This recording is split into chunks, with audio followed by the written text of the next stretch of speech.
नमस्कार, एबिसी चेकमा तपाईलाई हार्दिक स्वागत छ दर्शकबिन। म सन्तोष भिके थापा। नेकपा एमालेका अध्यक्ष केपी शर्मा ओलीको चुनौतीले प्रधानमन्त्री शेरबहादुर देउबालाई निद्रा लाग्ला त? देउबाको निद्रा हराम हुने गरी एमाले अध्यक्ष ओलीले खुल्लमखुल्ला कुनै ढाकछोप बिना लाइभ डिबेटको निम्तो दिएका छन्। अब ओलीको च्यालेन्जलाई एक्सेप्ट गर्दै देउबा पनि मैदानमा छिर्नु बाहेकको विकल्प छैन, किनकि चुनावकै मुखमा ओलीले तीर ताकेर देउबामाथि प्रहार गरेका छन्। कतिले यसलाई उनको चलाकीका रूपमा टिप्पणी गरिरहेका छन्। धेरैले बोल्न नजान्ने वा नरुचाउने देउबालाई खुल्लमखुल्ला भुलाएर ओलीले आफूलाई अब्बल साबित गर्न खोजेको र भोट बढाउन खोजेको अर्थमा समेत चर्चा परिचर्चा गरिरहेका छन्। किनकि ओली त घण्टौँसम्म थुक नसुकाएरै बोल्न सक्छन्। बोल्नु ओलीको खासियत हो, तर देउबा आजभोलि बोल्न डराउँछन्। बोल्दा पनि कति बेला मुखबाट फ्याट्ट के निस्किन्छ पत्तो नभएका देउबालाई ओलीले ठाडै दिएको चुनौती स्वीकार्न महाभारत हुन सक्छ। तर पनि पश्चिमा देशको उदाहरण दिएर ओलीले लाइभ डिबेटको लागि आफू तयार रहेको तर देउबाजी नि भन्दै प्रश्न गरेका छन्। सामाजिक सञ्जालबाटै ओलीको चुनौती सार्वजनिक भएपछि विभिन्न कोडबाट प्रतिक्रियाहरू आइरहेका छन्। कतिले आफ्नै पार्टीका नेता भीम रावलसँग डिबेट गरेर आउन सुझाव दिइरहेका छन् भने कतिले देउबासँग किन गगन थापासँग डिबेट गरेर देखाउनुस् भन्दै ओलीमाथि चुनौती दिइरहेका छन्। किनकि चुनाव हार जितको खेल मात्रै होइन, चुनाव प्रतिष्ठाको विषय पनि हो। अहिले धेरै नेताहरू चुनाव मात्रै होइन कि प्रतिष्ठाको लडाईँ समेत लडिरहेका छन्। त्यसो भए प्रतिष्ठाकै लागि चुनाव जित्नुपर्ने बाध्यतामा को छन्? कहाँ कहाँ हुँदैछ रोचक अनि घोषक भिडन्त? ओली, देउबा र प्रचण्डले हार्दा के हुन्छ? आजको एबिसी चेक यिनै प्रश्नहरूमाथि केन्द्रित रहेको छ। यसपटकको निर्वाचनमा काठमाडौँबाटै प्रतिष्ठाको लडाईँ सुरु हुन्छ। काठमाडौँको पनि क्षेत्र नम्बर 1 नेपाली कांग्रेसका प्रकाशमान सिंहलाई प्रतिष्ठा जोगाउने हम्मे पर्ने क्षेत्र हो। यसै पनि यो क्षेत्र सबैभन्दा बढी उम्मेदवारी परेको निर्वाचन क्षेत्र मध्येको एक हो। देशभरबाट सबैभन्दा बढी उम्मेदवारी काठमाडौँ क्षेत्र नम्बर 1 मै परेको छ। 21 जना दलीय सहित 11 जना स्वतन्त्र उम्मेदवार चुनावी मैदानमा होमिएका छन्। त्यसमध्येका एक प्रकाशमान सिंह यसअघि 3 निर्वाचन जितेर ह्याट्रिक गरेका नेता हुन्। चौथो पटक चुनाव नजिते पिता गणेशमानको लिगेसी सहित प्रकाशमानको आफ्नै राजनैतिक जीवन सङ्कटमा पर्नेछ। किनकि उनलाई गत निर्वाचनमा झन्डै हराएका रविन्द्र मिश्र जस्ता बलिया उम्मेदवारले सातो लिइरहेका छन्। तर मिश्रलाई पनि विगतमा ल्याएको मतभार बचाएर राप्रपा प्रवेशको औचित्य पुष्टि गर्नुपर्ने चुनौती यो निर्वाचनमा रहेको छ। नत्र कुनै बेला विवेकशील साझा सामु तराजु बोकेर न्याय गर्न हिँडेका रविन्द्र हलोमा अड्किएर लड्ने खतरा छ। यहाँ पुकार बम र रमेश खरेल जस्ता उम्मेदवारहरूले उनीहरूलाई झनै खतराको घन्टी बजाइरहेका छन्। तैपनि सिंह आफ्नै जितको हिसाब किताब गरिरहेका छन् र आफू निर्वाचन लड्नुको औचित्य पुष्टि समेत गर्न खोजिरहेका छन्। यो भनाइ हेरौँ। प्रकाशमान सिंहले किन फेरि प्रथम संविधान सभामा पनि प्रकाशमान सिंह, दोस्रो संविधान सभामा पनि प्रकाशमान सिंह, संविधान जारी भइसकेपछि पनि प्रथम आम निर्वाचनमा पनि प्रकाशमान सिंह र चाहिँ अब चाहिँ के हो त भन्दाखेरि यो चाहिँ नयाँ संविधान जारी गरिसकेपछिको दोस्रो आम निर्वाचनमा पनि प्रकाशमान सिंह वाइ भन्ने चाहिँ क्वेसन चाहिँ किन भन्ने चाहिँ यो चाहिँ प्रश्न चाहिँ खडा भइरहेको छ। र म के तपाईँहरूलाई चाहिँ विनम्र अनुरोध गर्न चाहन्छु भन्दाखेरि तपाईँ हामी सबैलाई थाहा छ अब चाहिँ पटक पटक जसरी भन्यो भने 3 पटक ह्याट्रिक त मैले चाहिँ के हो भन्दाखेरि यो काठमाडौँको यो चाहिँ 1 नम्बर निर्वाचन क्षेत्र लाल किल्लाबाट चाहिँ काङ्ग्रेसको किल्लामा त परिणत गरेकै हो नि त।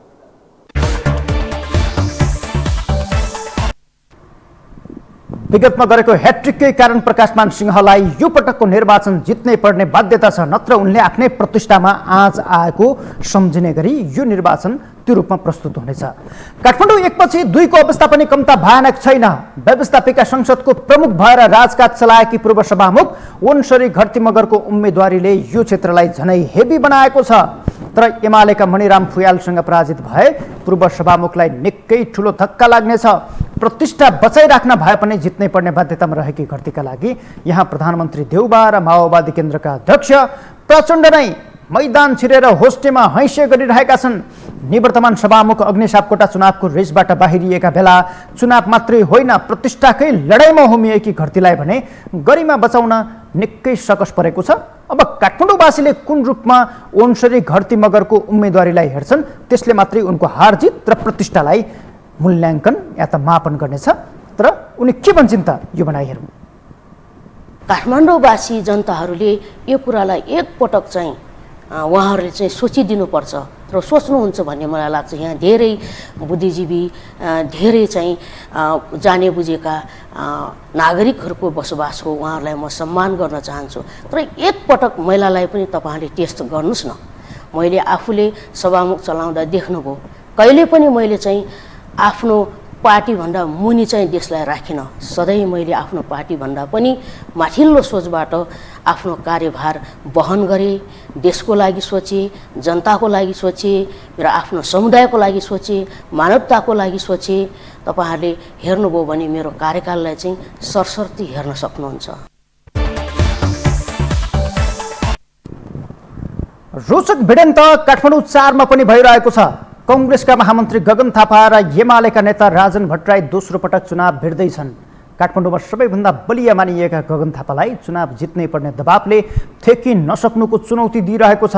उता यही निर्वाचनलाई अन्तिम अवसरका रूपमा प्रयोग गर्न खोजिरहेका राजन भट्टराईलाई समेत कम्ता सकस छैन। प्रधानमन्त्रीकै एजेन्डा लिएर चुनावमा होमिएका थापालाई भने प्रतिष्ठाका लागि भए पनि जित्नै पर्नुपर्ने दबाव छ। उनी अब नेतृत्वबाट खोसेरै भए पनि देशको चालक सिटमा बस्ने दाबी गरिरहेका छन्। एकपटक त्यो पनि हेरौँ। गएको 5 वर्ष सांसदको रूपमा काम गर्दै गर्दा म यति कुरा गौरवका साथ भन्न सक्छु, यो संसदको सबैभन्दा क्रियाशील सांसद मध्ये म थिएँ। कहिले मेरो पार्टीको नेतृत्वमा सरकार रह्यो, कहिले अरू कुनै पार्टीको नेतृत्वमा सरकार रह्यो, तर मैले सरकार कसको छ भनेर हेरिनँ। मेरो ब्रह्मले जे कुरा सत्य भन्यो त्यसको पक्षमा उभिएँ। मेरो ब्रह्मले जे कुरा देश र जनताको पक्षमा छैन, गलत छ भनेर भन्यो त्यसको विरुद्धमा उभिएँ। यो 5 वर्ष केवल सांसद भएर मात्र बस्दिनँ। हामी सबैलाई थाहा छ नेपालको राजनीतिको एउटा पुस्ता जसले नेपालको राजनीतिलाई ठुलो योगदान गरेको छ, तर यो पुस्ताले अब विश्राम लिने बेला आएको छ। यो पुस्ताले विश्राम लिनुस् भनेर हामीले पटक पटक भन्यौँ, तर अनुरोध गरेर हुने रहेनछ, मागेर हुने रहेनछ, लड्नु पर्ने रहेछ। म लड्न चाहन्छु तपाईँको ताकत लिएर। म ड्राइभिङ सिटमा बस्न चाहन्छु।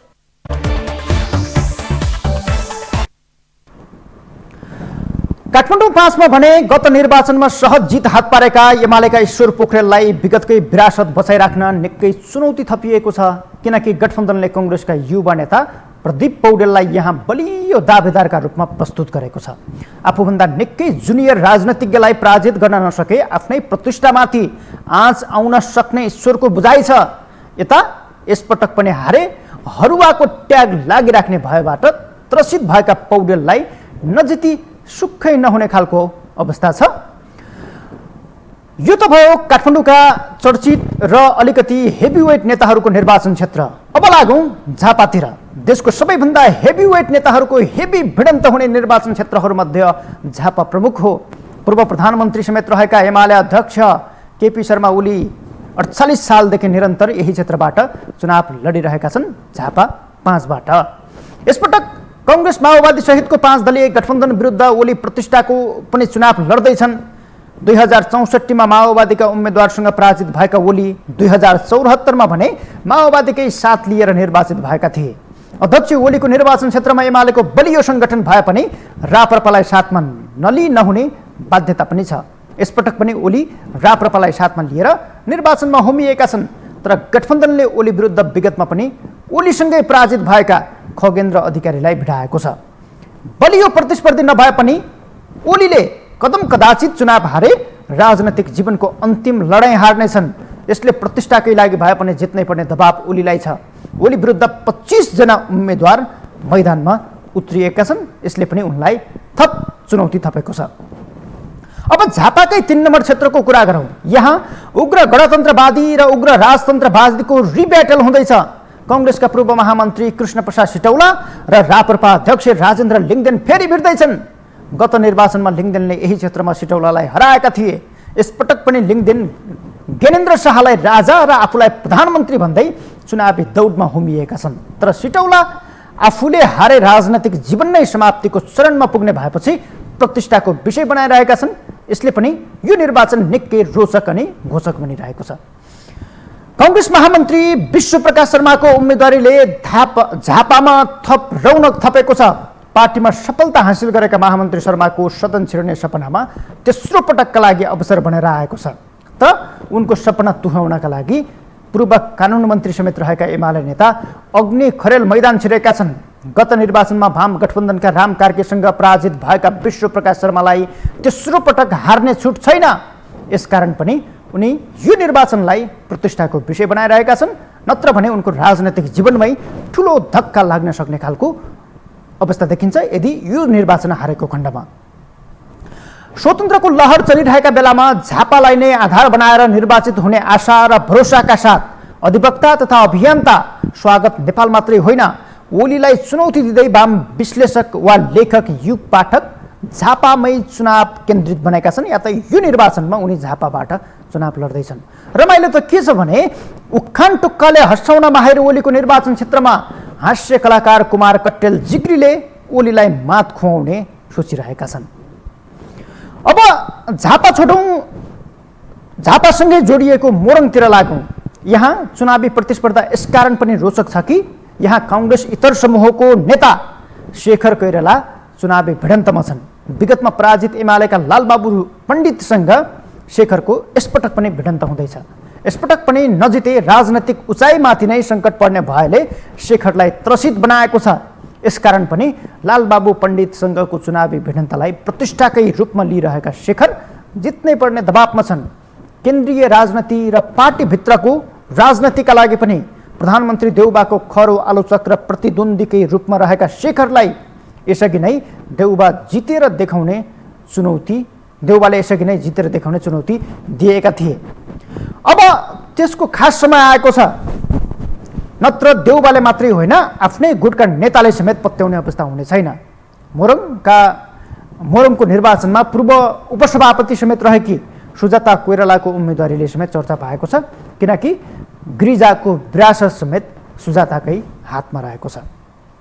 यहाँ राप्रपा नेत्री रेखा थापाको उम्मेदवारीले समेत चर्चा पाएको छ। रेखासँगै मेडिकल माफियाको परिचय बनाएका सुनिल शर्मा पनि मैदान छिरेका छन्। एमाले पूर्व स्वास्थ्य मन्त्री भानुभक्त ढकाललाई खडा गरेको छ। यता सुनसरीमा विजय कुमार कक्षीदार र भगवती चौधरी तेस्रो पटक आम्ने सामने हुँदैछन्। 6 पटक चुनाव जितेका कक्षीदारलाई हार चखाउने उद्देश्यका साथ यसपटक पनि चौधरी मैदान छिरेकी छन्। अब कुरा गरौँ मधेसतिरको हिसाब किताबमाथि। जनता समाजवादी पार्टी जसपाका अध्यक्ष उपेन्द्र यादव र जनमत पार्टीका अध्यक्ष डाक्टर सीके राउत चुनावी मैदान मात्रै होइन कि प्रतिष्ठाकै लडाइँमा होमिएका छन्। उनीहरू बीच यति बेला उपेन्द्रको बलियो विरासत हल्लाउने गरी राउतको इन्ट्री भएको छ। उपेन्द्रले एमालेसँग गठजोड गरे पनि जित स्योर छैन। प्रतिष्ठाकै लागि भए पनि 72 जित्नै पर्ने दबाव उपेन्द्रलाई छ, नत्र ठाकुर र बाबुराम भट्टराईसँग पार्टी विभाजन गर्नुको मात्रै होइन कि अन्तिम समयमा गठबन्धन त्यागी एमालेसँग तालमेल गर्नुको औचित्य पुष्टि समेत हुने छैन। मधेसमै राजेन्द्र महतो र महेन्द्र राय यादव भिड्दैछन्। महन्त ठाकुर, चित्रलेखा यादवदेखि बागी उम्मेदवारी हालेका डाक्टर अमरेश सिंहसम्म चुनावी प्रतिष्ठाकै विषय बनाएर मैदानमा होमिएका छन्। यो तराई मधेसको निर्वाचन केन्द्रित गतिविधि हो। यो हामीले तपाईँलाई देखायौँ कुन क्षेत्रमा कुन नेताहरू चाहिँ प्रतिष्ठाका साथ यति बेला चाहिँ निर्वाचनमा होमिएका छन्। अब लागौँ देशको सबैभन्दा चर्चित क्षेत्र चितवनमा। चितवन पहिले नेकपा माओवादी केन्द्रका अध्यक्ष पुष्पकमल दाहाल प्रचण्डका कारण चर्चामा थियो। अहिले स्वतन्त्र पार्टीका सभापति रवि लामेछानेका कारण चर्चामा छ, किनकि यहाँ ठुला पार्टीको विरासत ढाल्न रविले निकै कसरत गरेका छन् र अहिले उनी कसरी निर्वाचनमा खटिएका छन् यो हामी तपाईँलाई देखाउँदैछौँ। जुनसुकै दलको जुनसुकै नेताको घरमा जति बजे जानुपर्छ म हात जोडेर पुग्न तयार छु। म जोसँग झुक्नु पर्ने झुक्न तयार छु। यहाँका जनताको समृद्धि र उन्नतिका लागि म जे गर्न पनि तयार छु, उहाँहरूसँग सहकार्य गर्न तयार छु। मेरो पुस्ता एउटाले अर्कोलाई अवगाडी गरेर अगाडि जाने पुस्ता होइन। मेरो पुस्ता अब एउटा चुनाव जित्नु, अर्को चुनाव कसरी जित्ने होला भनेर आफ्नो चुनाव छोडेर मात्र हेरेर बजेटहरू जे पाए त्यही गरेर आफ्ना मान्छेहरूलाई तानेर पोसेर भोलि चुनाव लड्नका लागि चाहिने कार्यकर्ताहरूलाई टिका पत्ता दिलाएर देशको ढुकुटी चुस्ने पुस्ता मेरो पुस्ता होइन। मेरो पुस्ताले पार्टी सभापतिका हिसाबले देशैभरिका हाम्रा उम्मेदवारहरूलाई सक्षम उम्मेदवारहरूलाई जिताउनको लागि ठाउँ ठाउँ पुग्नुपर्छ, गाउँ गाउँ पुग्नुपर्छ। किनभने ती साथीहरू संसदमा मसँग भएन भने हामीलाई काम गर्न गाह्रो हुन्छ।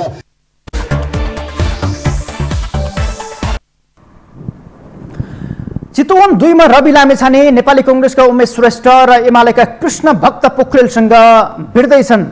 देउबाको किचन क्याबिनेट र राज्य मन्त्री समेत रहेका श्रेष्ठलाई गठबन्धनले साझा उम्मेद्वार बनाएको छ। एमालेबाट विगतमै निर्वाचित पोखरेल यसपटक पनि जित्नै पर्ने दबावमा छन्, तर चितवन 3 मा भने हिसाब किताब फेरिएको छ। यही क्षेत्रबाट चुनाव लड्ने अन्तिम कसरत चलाइरहेका बेला माओवादी केन्द्रका अध्यक्ष पुष्पकमल दाहाल गोर्खा पुगेपछि अङ्क गणितमा बदलाव आएको हो। चितवनमा प्रतिष्ठाकै लडाईँ चलिरहेका बेला प्रचण्ड गोर्खा पुगेर सुरक्षित बनाएका छन्। जसरी पनि निर्वाचन जित्ने र जिताउनै पर्ने प्रचण्डको दौड चलिरहेको छ।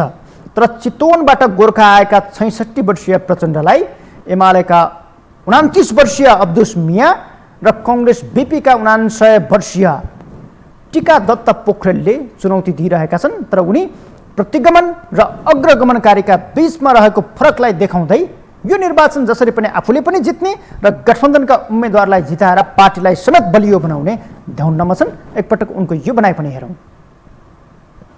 हिजो गोरुगाडावाला सिद्धान्तवाला नेताहरू पनि बदलिए होलान्। अब उनीहरूले नि संविधानमा हस्ताक्षर गरेपछि त अब त उनीहरू प्रतिगमन, प्रतिक्रान्ति, निरङ्कुशता, अराजकतातिर जाने छैनन् होला भन्ठान्यौँ हामीले। तर त्यो सबै धोका, त्यो सबै बेइमानी रहेछ भन्ने कुरा जति बेला हामीले वाम गठबन्धन र कम्युनिस्ट एकता गऱ्यौँ त्यति बेला गएर हामीले प्रत्यक्ष अनुभव गऱ्यौँ कि त्यो त बेइमानी पो रहेछ, षड्यन्त्र पो रहेछ। समानुपातिक मान्यतासहित स्थापित भएको लोकतन्त्रको रक्षा गर्ने कि यसलाई उल्ट्याउन दिने भन्ने एउटा ठुलो लडाईँ जस्तो भएको छ। एउटा ठुलो राजनैतिक ब्याटल। हामी त्यसो त हामी ब्यालेटबाट लड्दैछौँ, तर यो ब्यालेटबाट अग्रगमन वा प्रतिगमनको ब्याटल लड्दैछौँ। त्यसकारण यसलाई सामान्य नसोचियोस् भन्ने म तपाईहरू सबैसँग अपिल गर्न चाहन्छु।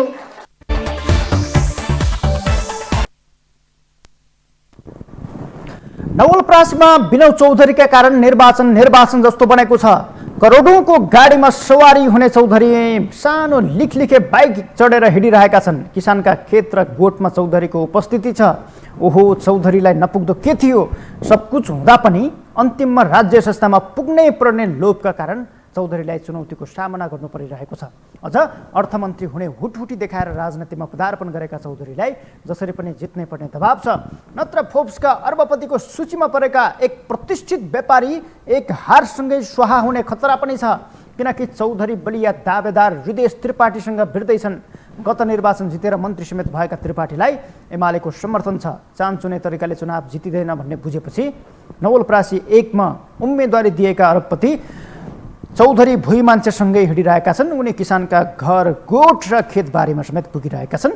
नवलपरासीमा 2 मा नेपाली कङ्ग्रेसका नेता शशाङ्क कोइरालाले समेत जित्नै पर्ने दबाव आइपरेको छ। गुल्मीमा चन्द्र भण्डारी र प्रदीप गेवाली प्रतिष्ठाको लडाईँ लडिरहेका छन्। आलो पालो जित्दै आएका उनीहरू यसपटक पनि भिड्दैछन्। गत निर्वाचनमा प्रदीप गेवाली जितेका थिए। यसपटक चन्द्र भण्डारीको बलियो सम्भावना रहेको अर्थमा समेत यति बेला टिका टिप्पणीहरू भइरहेका छन्। रामकुमारी झाँक्री र गोकर्ण विष्टको भिडन्त पनि गुल्मीमै हुँदैछ। कहिल्यै नहारेका विष्टलाई रोक्ने गरी झाँक्री मैदानमा उत्रिएकी छिन्। सङ्घीयता चाहिँदैन, देश टुक्र्याउन पाइँदैन भन्दै चुनावमा होमिएका चित्रबहादुर केसी गठबन्धनलाई भोट माग्दै आफै जित्ने दाउमा छन्।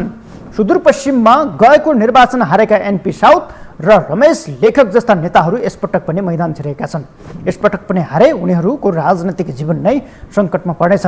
तर कङ्ग्रेस सभापति समेत रहेका देउबा यति बेला ढुक्क छन्। किनकि देउबाको निर्वाचन क्षेत्रमा खासै ठुलो भिडन्त छैन। यहाँ देउबा विरुद्ध स्वतन्त्र उम्मेदवारी हालेका सागर ढकालकै विषयले चर्चा पाए पनि देउबाले उनलाई टेरपुच्छर समेत लगाएका छैनन्। देउबाकै दाहिने हात भनेर चिनिएका कर्ण मल्लको उम्मेदवारीले समेत चर्चा पाएको छ। तर देउबालाई हराउन सानोतिनो ताकतले नपुग्ने भएपछि यहाँको विषयलाई प्रतिष्ठासँग त्यति जोडिएको छैन। प्रधानमन्त्री देउबा यो निर्वाचनमा गठबन्धनले जित्नै पर्ने र आफू कसरी सुरक्षित हुने भन्ने विषयमा उनको भनाइ हामी यहाँनिर राख्दैछौँ। अगाडिबाट जो गठबन्धन छ, गठबन्धनलाई प्रचुर मात्रामा बहुमत दिलाएर देशलाई अझ स्थायी रूपमा अगाडि बढाउनका लागि स्थायी शान्ति, स्थायी डेमोक्रेसी, स्थायी गठबन्धन अगाडि बढ्नलाई लाग्नु होला भन्ने हार्दिक कामना गर्दै व्यक्त गर्दै धन्यवाद। जयनेवाद जीले दुईपल्ट यो चाहिँ भङ्ग गरिदिएको पार्लियामेन्ट, यो जनताले चुनेको संसद मनोबदल गरेर भङ्ग थाल्ने हुनाले नै यो संविधान बनाउँदाखेरि संसद कुनै पनि हालमा भङ्ग गर्न नपाइने बनाएको छ। हामीले संविधान क्लोज राखेका छौँ। त्यस कारण यो अवस्थामा बाहेक भङ्गै गर्न पाइने भन्ने हाम्रो थियो। त्यसै कारण चाहिँ यसले राति 2 बजे राष्ट्रपतिलाई उठाएर भङ्ग गरिदिनु।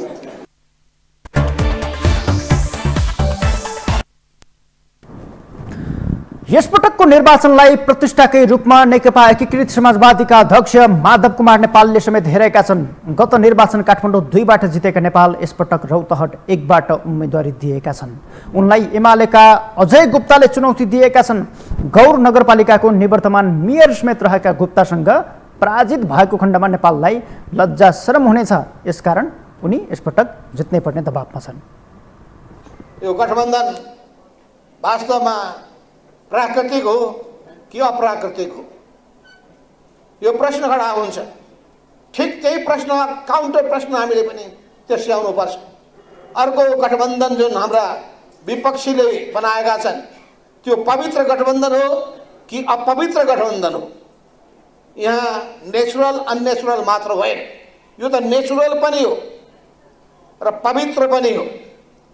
अर्को जुन हाम्रो विपक्षमा गठबन्धन छ त्यो अननेचुरल पनि हो र अपवित्र पनि हो। के कारणले? पहिलो हाम्रो गठबन्धन गणतन्त्र र संविधानलाई जोगाउनका लागि बनेको।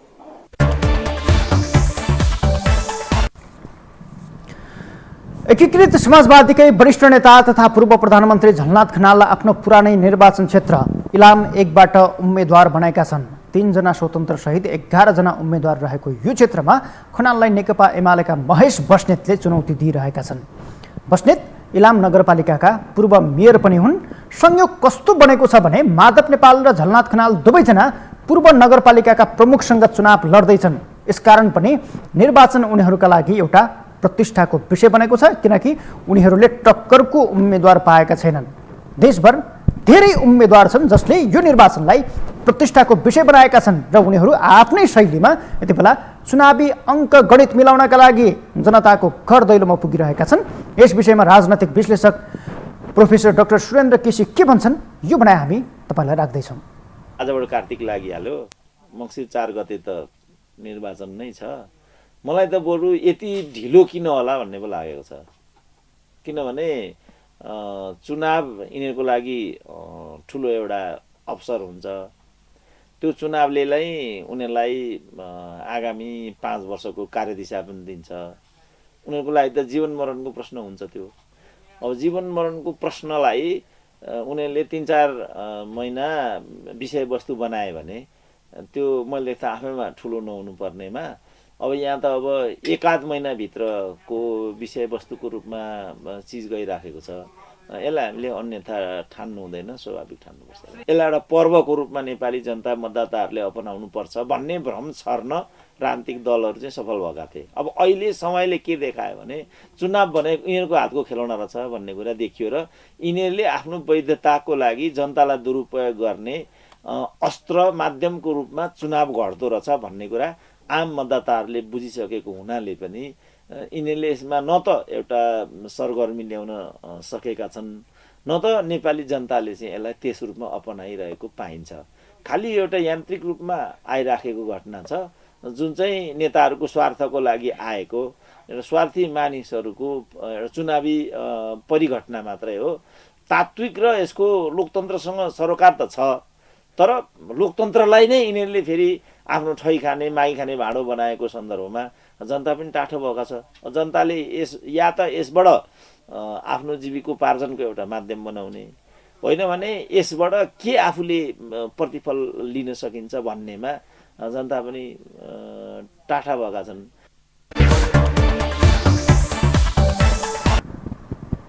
दर्शकबिन, नेताहरू उम्मेद्वार हुनु मात्रै ठुलो कुरा होइन, चुनाव जितेर जनताको साथ लिएर संसदमा पुग्नु यसै पनि चुनौतीको विषय बनेको छ। यसकारण उनीहरू निर्वाचनका बेला जुनसुकै हदमा पुगेर आफूलाई सुरक्षित बनाउन माहिर बन्दै गएका छन्।